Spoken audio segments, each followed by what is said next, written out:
Graça e paz, meus irmãos.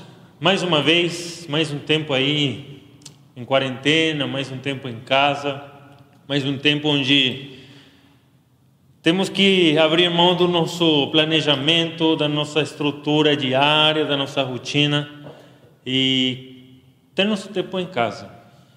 Com toda a dificuldade que tem se mostrado durante essa semana, várias declarações, conflitos que têm surgido por conta de declarações que foram feitas, seja pelo presidente, político. Nossa vida continua e difícil não se falar de novo sobre essa crise que nós estamos vivendo. Como você sabe, nós estamos gravando os nossos cultos e hoje eu não sei especificamente como está sendo a situação, mas se requer de nós uma atitude cristã, se espera de nós crentes atitudes verdadeiras que realmente levem as pessoas a pensar o que permite que esse ser humano que está ali do meu lado, esse meu vizinho, esse meu colega de trabalho, tenha um caráter diferente do que eu estou acostumado a ver, né? Seria muito bom que as pessoas fizessem esse tipo de perguntas e que nós também estejamos dispostos e capacitados até para responder, né? Então acho que hoje é importante lidar com o que está sendo o nosso tipo de caráter, nosso tipo de atitude em meio a toda essa crise. Hoje temos muita facilidade da gente falar, da gente se expressar nos meios de comunicação, nas redes sociais. Todo mundo tem uma opinião, todo mundo fala alguma coisa, mas se requer realmente de um cristão que ele mantenha um caráter equilibrado. Nós falamos disso semana passada e hoje eu queria continuar um pouco com essa premissa, né?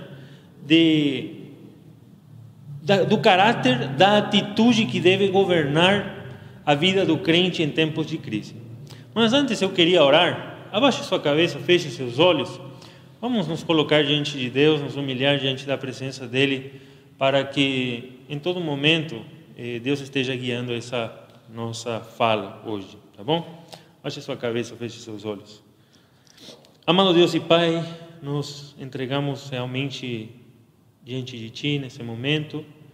Pedimos já que o Teu Espírito Santo, Senhor, nos capacite, nos dê orientação com a Tua palavra, nos lembre muitas vezes de verdades que estão escritas, Senhor, na Bíblia, que por conta da correria, por conta muitas vezes de nos deixar levar pelas informações ao nosso redor, pela rotina também que nos rodeia, pela ansiedade, pela preocupação também, Pai, muitas vezes a gente esquece. Eu peço, Pai, que essa pregação, essa nossa fala aqui, Senhor, seja coerente com a Tua palavra. Me coloco, Senhor, em atitude de humildade diante da Tua presença, pedindo que o Senhor use a minha vida nesse momento para trazer consolo, graça e, acima de tudo, muita força, Senhor, e coragem para todos aqueles que estão ouvindo essa mensagem. Peço desde já que o Senhor fale conosco por meio da Tua palavra e que isso venha a ter frutos na nossa vida diária, na nossa comunhão, tanto na nossa família quanto com as pessoas que nós conversamos no nosso dia a dia. Continua guardando e cuidando, Senhor, do nosso país. Nos colocamos diante da Tua presença, pedindo que o Senhor tenha misericórdia de nós, dos governantes, das pessoas que estão doentes, dos missionários, dos países afetados, Pai, desde a condição financeira, desde a crise econômica também que se abate sobre nós. Continua, Senhor, nos sustentando, suprindo com a Tua graça, com a Tua misericórdia, com os recursos que precisamos, com medicamentos. Capacita médicos, enfermeiras, Senhor, cada pessoa que está trabalhando nos hospitais, que estão dando as suas vidas. Guarda, Senhor, também os pequenos empreendedores, os empresários também, Pai, que precisam tanto de Ti. Eu peço, Senhor, que nesse dia o Senhor venha falar ao nosso coração. E eu peço, Senhor, em nome de Jesus. Amém e amém. Muito bem, a carta aos Romanos. Eu queria que você abra a sua Bíblia lá em Romanos, capítulo 12. Você já tem lido muito, talvez, o versículo 1 e 2, talvez até decorado, né? Mas o que significa essa questão de transformar a nossa mente, não nos conformamos ao padrão do mundo? às vezes a gente mal interpreta muita coisa porque a gente não lê o contexto da carta. E o apóstolo Paulo está falando para uma população, né, para um povo que ele não conhecia, mas que ele sabia que lidavam com uma realidade muito difícil, já que o Império Romano, especificamente Roma, né, que era o lugar onde essa carta tinha o seu destino, lidava com idolatria, e a idolatria especificamente na pessoa do imperador. Então, imagina, a carta estava sendo direcionada para pessoas que tinham decidido abrir mão, talvez, da sua classe social, abrir mão, talvez, dos seus deuses, da sua rotina, da sua cultura, para agora se adaptar realmente a um novo estilo de vida. E esse novo estilo de vida, uma coisa que o apóstolo Paulo ele faz de forma muito didática, e isso você talvez vai perceber, como eu percebi nessa semana que estudei. Paulo nunca começa com a parte prática diretamente, e ele vai começar com a parte teórica, como bom mestre, né? Ele ensina a parte teórica, ele ensina as premissas, ele ensina o pressuposto, ele ensina da onde que parte tudo que ele vai falar depois. De forma mais simples, Paulo está dizendo por que nós devemos viver da maneira que eu vou lhes falar daqui a pouco. E para nós entendermos, eu queria que você abra sua Bíblia lá em Romanos capítulo 11, primeiro, no verso 36. E Romanos 11, 36, ele fala uma frase que realmente é o motivo pelo qual você, eu e todos nós estamos aqui, ou para que nós fomos criados. É o propósito nosso, né? Romanos 11, 36 diz o seguinte: pois dele, por ele e para ele são todas as coisas, isto é, para Deus, certo? A ele seja a glória para sempre. Amém. Eu convido a você a ler, como já fiz na semana passada, o capítulo 11 de Romanos, você entendendo que o que é esse pois dele, por ele e para ele são todas as coisas. Eu quero resumir um pouquinho aqui o meu entendimento. Pois dele, por ele e para ele são todas as coisas. Quando o apóstolo Paulo ensina aos romanos o tipo de atitude que eles devem ter, ele, como bom mestre, ainda um mestre judeu, não começa com ações, como já falei, né? Ele começa com os motivos pelos quais os cristãos são chamados a viver de maneira totalmente diferente ao que estão acostumados, de maneira totalmente distinta a como o mundo se comporta.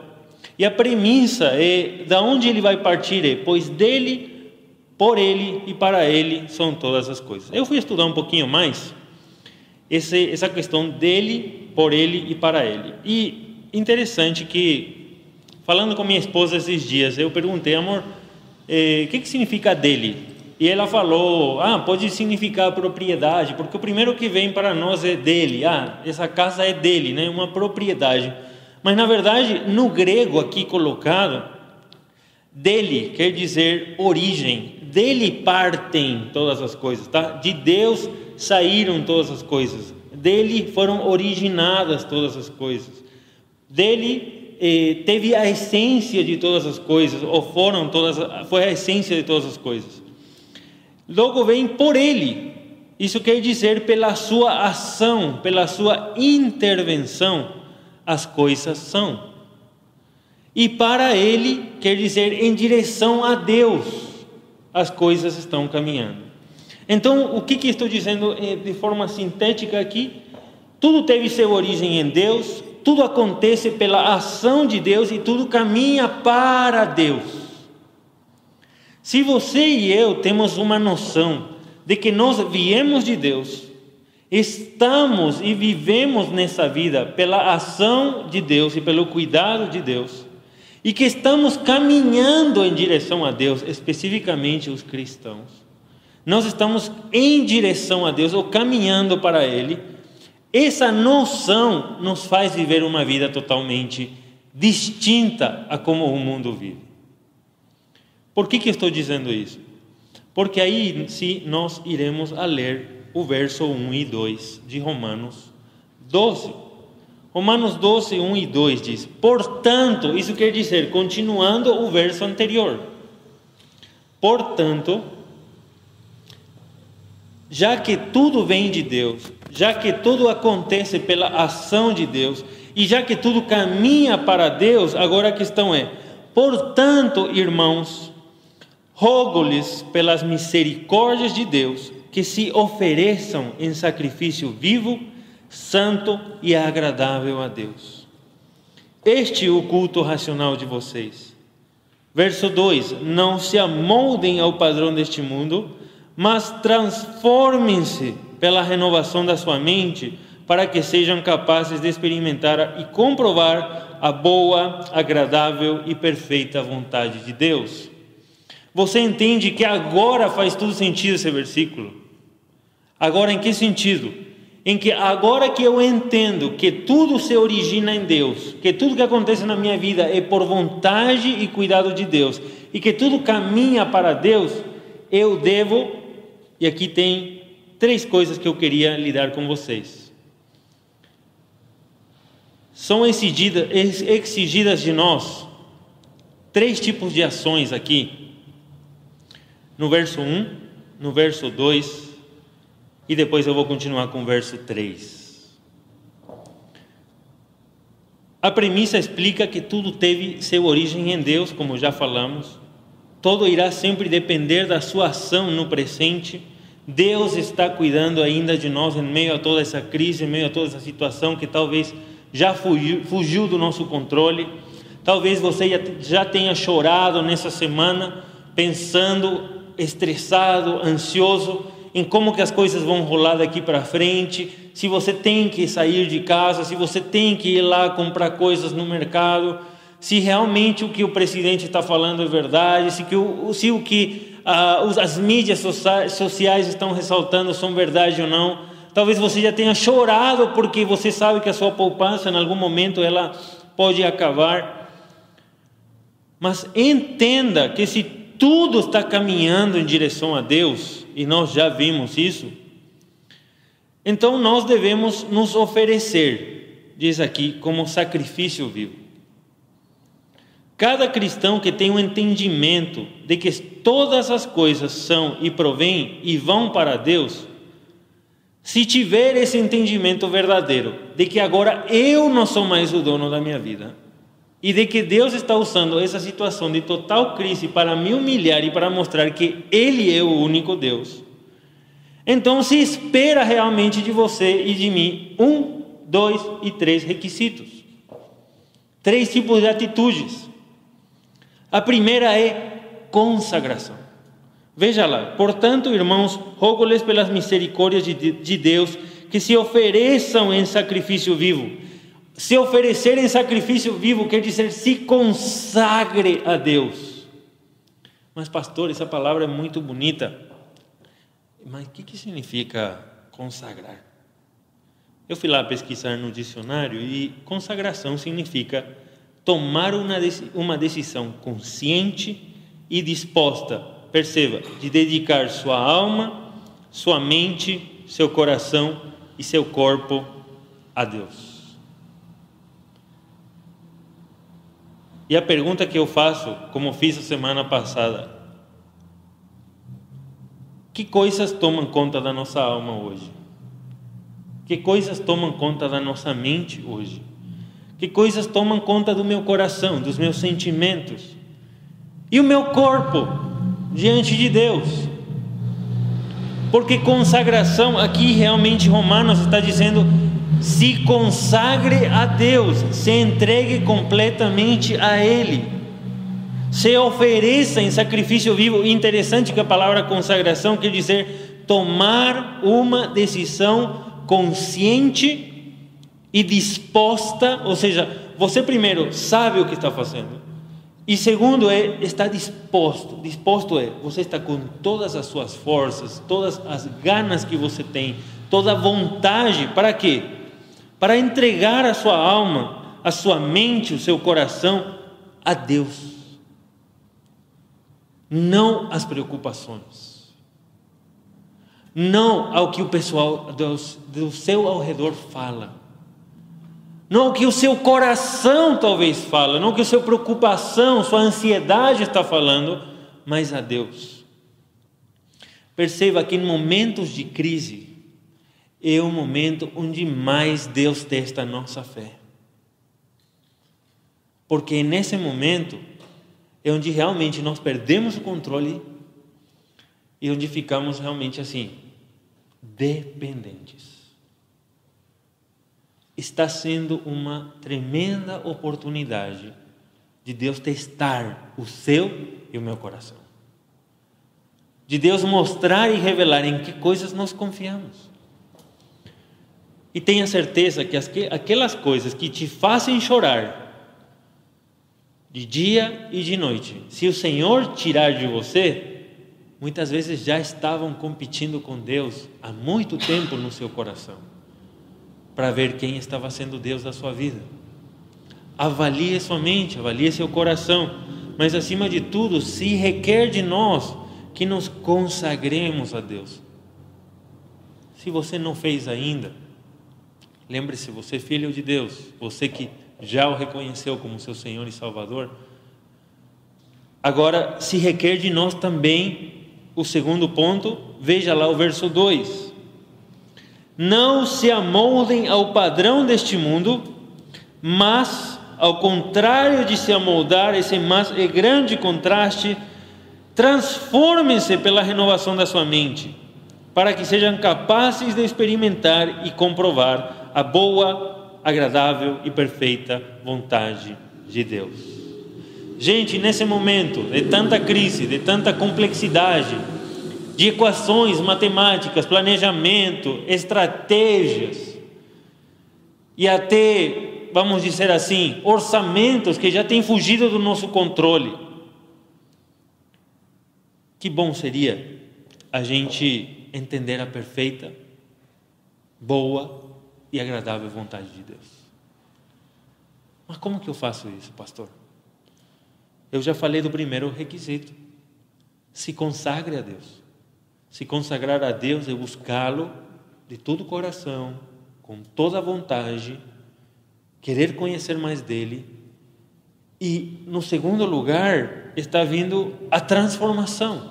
Se requer de nós que não nos amoldemos a este mundo, mas que sejamos transformados. E a palavra transformado muitas vezes pode ser mal entendida, tá? Porque a transformação às vezes nos traz a ideia de evolução, né? De que vou continuar sendo a mesma coisa, só que um pouquinho melhorado, né? Eu pensava assim, mas eu fui correr atrás do significado também, especificamente na palavra que Paulo está usando aqui. E a palavra que o apóstolo Paulo está usando é metamorfoses, ou metamorfose, né? Essa palavra, gente, é muito mais do que simplesmente uma evolução, um desenvolvimento ou um crescimento. O que se requer realmente do cristão, daquele que já se consagrou ao Senhor, é que ele tenha uma mudança completa de forma, mudança completa de natureza ou de estrutura, transmutação. Gente, você não é mais parecido com o que era antes, você é diferente, tá? A nossa maneira de ser como cristãos, gente, não é de sermos seres evoluídos, senão de sermos totalmente diferente ao que o mundo pensa ou que o mundo é. Na biologia, transformação ou metamorfose significa mudança relativamente rápida e intensa. Entenda, é uma coisa que acontece intensamente. Mas o que mais me chama a atenção é uma mudança intensa de forma. E o exemplo aqui que traz o significado é: imagine a transformação da lagarta em borboleta. É uma transformação tanto quanto que rápida, tem o seu processo, claro, como tudo na vida, mas é de uma lagarta para uma borboleta. Quem pensa, somente aqueles que sabem, eu imagino, pensa que uma borboleta bonita alguma vez foi uma lagarta? Ninguém imagina. Pare para pensar numa pessoa que diz que realmente já entregou sua vida para o Senhor, que se consagrou realmente a Deus, e muitas vezes essa pessoa para e te conta o que ela fazia na vida anterior, e você pensa o quê? Nunca imaginei fulano de tal assim, nunca imaginei fulana fazendo essas coisas, porque Deus é capaz de trazer transformações intensas na nossa vida, onde realmente já não é capaz de se identificar os padrões do mundo. Só que essa transformação deve acontecer como? Veja, não se amolde ao padrão deste mundo, mas transforme-se como? Pela renovação da sua mente. A nossa mente é o que deve mudar. A nossa maneira de enxergar as coisas. Por isso que Paulo começa com o porquê de nós devemos mudar a nossa maneira de viver. Nós não corremos pelas mesmas metas, pelos mesmos alvos que o mundo corre hoje. Pare para pensar na pessoa que diz que ia ganhar milhões e milhões de reais esse ano com a sua empresa quando começou em 2020. Não considerou essa variável enorme que tira nós do eixo. E não somente o empresário, sino todas as pessoas. Imagina uma pessoa que estava já talvez com um crédito encaminhado e contando com o emprego dela para pagar esse crédito. Se ela estava caminhando atrás de uma casa, por exemplo, e esse era o alvo da vida dela, o que acontece com esse tipo de pessoas agora? O planejamento realmente foi jogado aonde? Foi jogado no lixo. E a pessoa perde já o quê? O controle, perde a noção das coisas, às vezes fica irritada, com raiva, porque o ser humano, você quer ver um homem, uma mulher irritado, tire o controle da mão dela, e não o controle da TV, tá bom? Pode testar com o controle da TV também, mas não é só isso. Tire o controle da pessoa, o controle do tempo, o controle do descanso, você vai ver que essa pessoa fica irritada. Mas nesse momento Deus requer de nós uma mudança de caráter, uma mudança de atitude, por meio da renovação da nossa mente. E sabe o que renova a nossa mente? O que renova a nossa mente é a palavra de Deus, é o tempo com Ele. É quando você ouve o que o mundo fala e você vai lá na palavra de Deus e você, tá bom, esse é o que o mundo diz, mas deixa eu ver o que Deus diz. O que Deus está pensando a respeito dessa situação toda? Será que Deus já falou alguma coisa? Vou ligar para o pastor e perguntar: pastor, Deus já falou alguma coisa disso? Vou ligar para um amigo cristão, para alguém que talvez conheça um pouco mais a Bíblia, e vou falar: Deus já falou alguma coisa disso? Como que deve ser a minha atitude? Segundo ponto, como nós falamos, se requer transformação. E outro ponto que às vezes a gente esquece quando lemos esses dois versículos é o terceiro versículo. Romanos 12:3. O apóstolo Paulo fala: pois pela graça que me foi dada, digo a todos vocês, ninguém tenha de si mesmo um conceito mais elevado do que deve ter, mas pelo contrário tenha um conceito equilibrado, de acordo com a medida de fé que Deus lhe concedeu. Talvez você já tenha renovado a sua mente, talvez você já tenha sido transformado, mas para que nós possamos agir da maneira que logo mais eu irei falar, se requer um terceiro ponto: a humildade. É o que caracteriza um crente em tempos de crise. Primeiro, falei do quê? Da consagração a Deus. Segundo, da transformação. Mas agora, terceiro ponto, muito importante: humildade. Veja lá.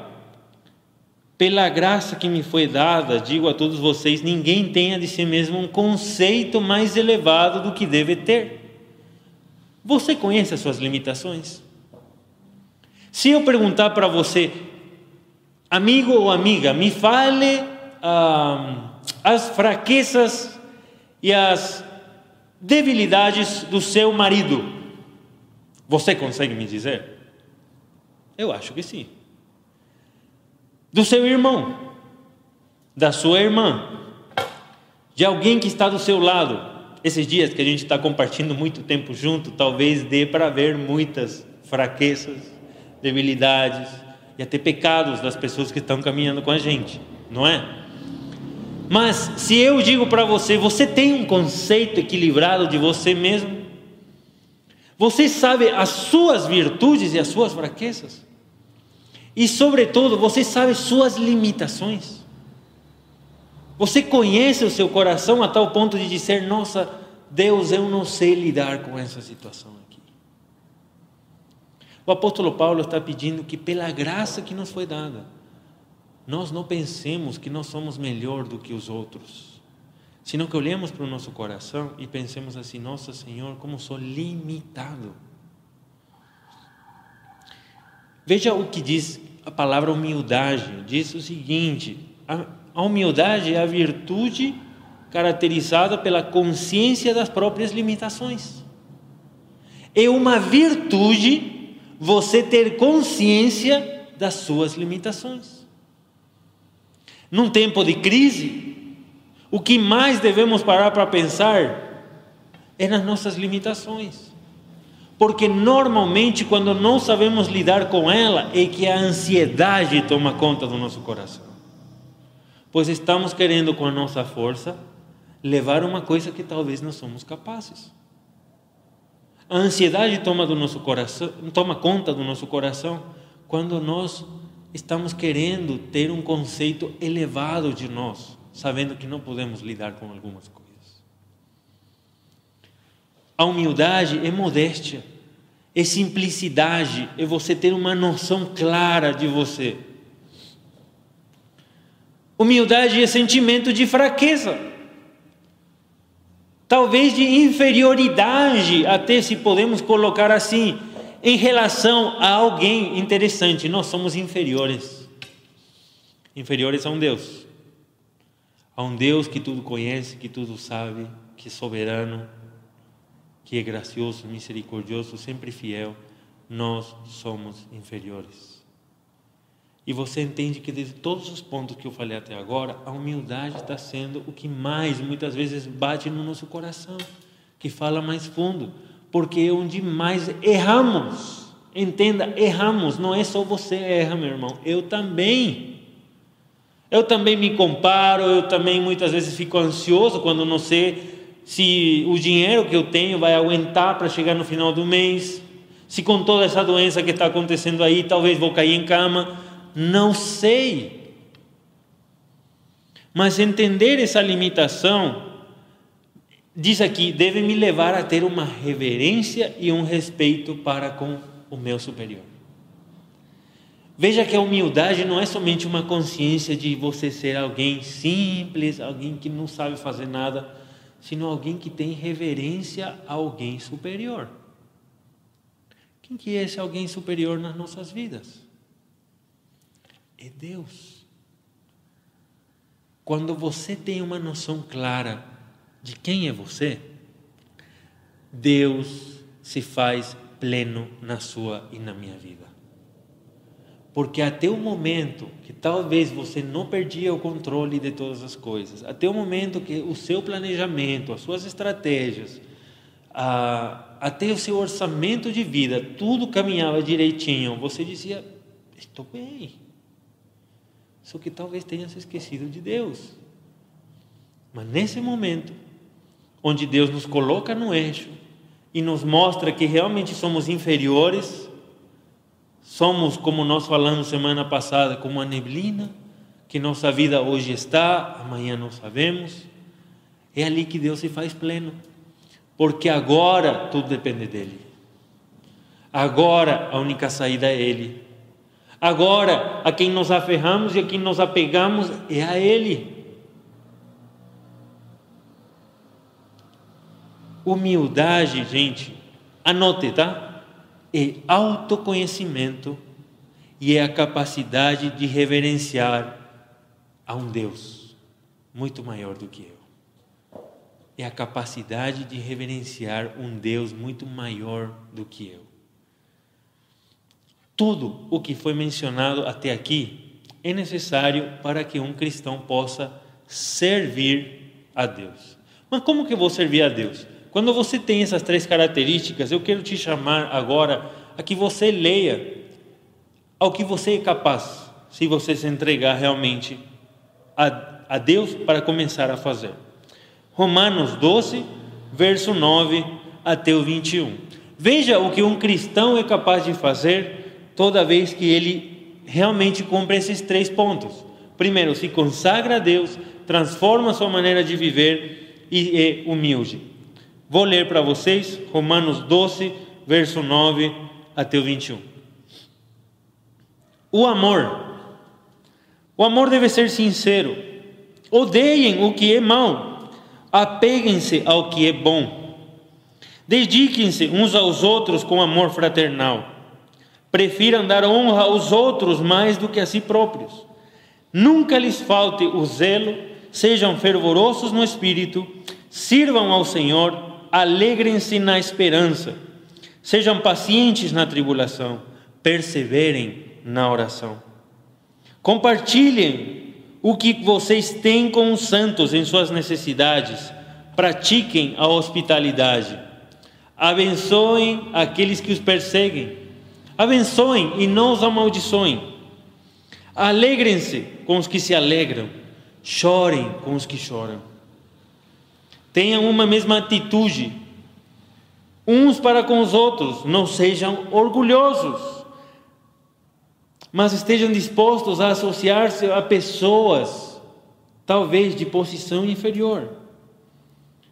Não sejam sábios aos seus próprios olhos. Não retribuam a ninguém mal por mal. Procurem fazer o que é correto aos olhos de todos.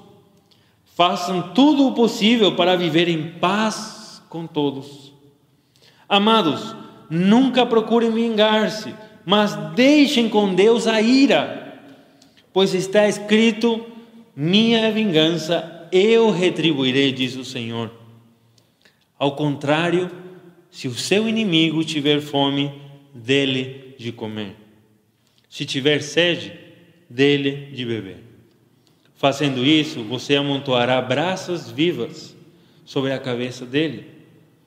Não se deixem vencer pelo mal, mas vençam o mal com bem. Meus irmãos, minhas irmãs, você que está nos observando, eu queria terminar por aí. Queria que você refletisse ali um tempinho na sua casa, no lugar que você está, no seu trabalho, talvez indo para o trabalho, não sei como você, quando está assistindo esse vídeo, mas reflita nesses versículos, Romanos 12, 9 até o 21. Essas são as atitudes que Deus espera de um cristão em tempo de crise. Mas essas atitudes somente são possíveis quando nós nos consagramos a Deus, quando transformamos a nossa mente e quando somos humildes de coração. E lembre-se que a humildade é a capacidade de você entender que existe um ser muito maior do que nós, que controla todas as coisas, e que porque somos inferiores a Deus, devemos nos submeter a Ele e reverenciá-lo como Rei e Senhor das nossas vidas. Somente assim seremos capazes de mostrar esse tipo de atitude que vemos desde o verso 9 até o verso 21.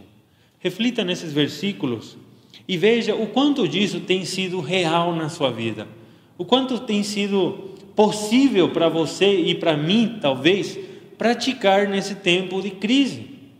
Será que temos pensado em algumas dessas questões que são colocadas em Romanos 12, 9 até o 21? Ou nem sequer paramos para pensar? Se você não parou para pensar ainda, é um bom tempo para você aproveitar na sua casa, no lugar de trabalho, no lugar que você está, e começar a ver que precisamos nos consagrar ao Senhor. Abaixe sua cabeça, feche seus olhos, vamos orar. Deus e Pai, Muito obrigado, Senhor, pela Tua palavra. Obrigado porque sabemos que tudo vem de Ti, que tudo está em Ti e que tudo vai para Ti, Pai. Quando temos a consciência de que somente existimos pela Tua graça, pela Tua misericórdia, pelo Teu divino poder, nós queremos nos consagrar a Ti. Queremos, Senhor, nesse momento de tanta crise, nos entregar a Ti tudo o que somos, tudo o que pensamos, os nossos alvos, rever as nossas metas de vida. O quanto, Senhor, elas muitas vezes estão nos levando verdadeiramente para longe de Ti e não para mais perto. Pai, eu peço que cada um de nós avalie o seu coração pecaminoso, egoísta, muitas vezes, Senhor, idólatra, que tem se voltado mais para as coisas pessoais. Pai, nos perdoe porque às vezes amamos mais a nós mesmos do que ao nosso próximo. Pai, permita que nós oremos e intercedamos pelas nossas autoridades. Que sejamos humildes para reverenciar também, Senhor, aqueles que o Senhor tem colocado acima de nós. Para respeitá-los, para interceder por eles, mas para entendermos, Pai, que acima deles está o Senhor. Que a nossa vida não está simplesmente nas mãos de alguns homens, mas que tudo acontece, Senhor, pela Tua vontade. Nesse tempo de crise, Senhor, nós queremos conhecer qual é a boa, agradável e perfeita vontade de Deus. Mas como diz a Tua palavra, para isso precisamos transformar a nossa mente. Meditar, Senhor, em que a Tua palavra não é simplesmente um monte de letras colocadas num livro. A Tua palavra é vida. A Tua palavra traz transformação, traz consolo, traz exortação, chama ao arrependimento e, acima de tudo, nos manda a praticarmos atos de amor. Não para nos justificarmos diante de Ti, Senhor, porque quem nos justifica somente é Cristo, sino para mostrarmos que Deus já fez uma transformação nas nossas vidas. Pai, peço que nessa semana o nosso coração esteja mais humilde, nosso coração esteja mais voltado para o Senhor e disposto a praticar o amor, até com aqueles que, segundo nossa percepção, não merecem. E peço que a Tua graça, a Tua misericórdia, Senhor, esteja nos guiando em tudo. Nos guarda, Senhor, do homem mau, nos livra, Senhor, da peste que anda por aí. Nos dá saúde, nos dá força, nos dá coragem para enfrentarmos, Senhor, o que está vindo. Permite que o nosso país possa se levantar novamente, Senhor, e que logo mais estejamos juntos, reunidos, Senhor, na Tua casa, para glorificar o Teu nome pelos grandes feitos que o Senhor já fez. É assim que nós oramos, em nome de Jesus. Amém e amém. Deus abençoe.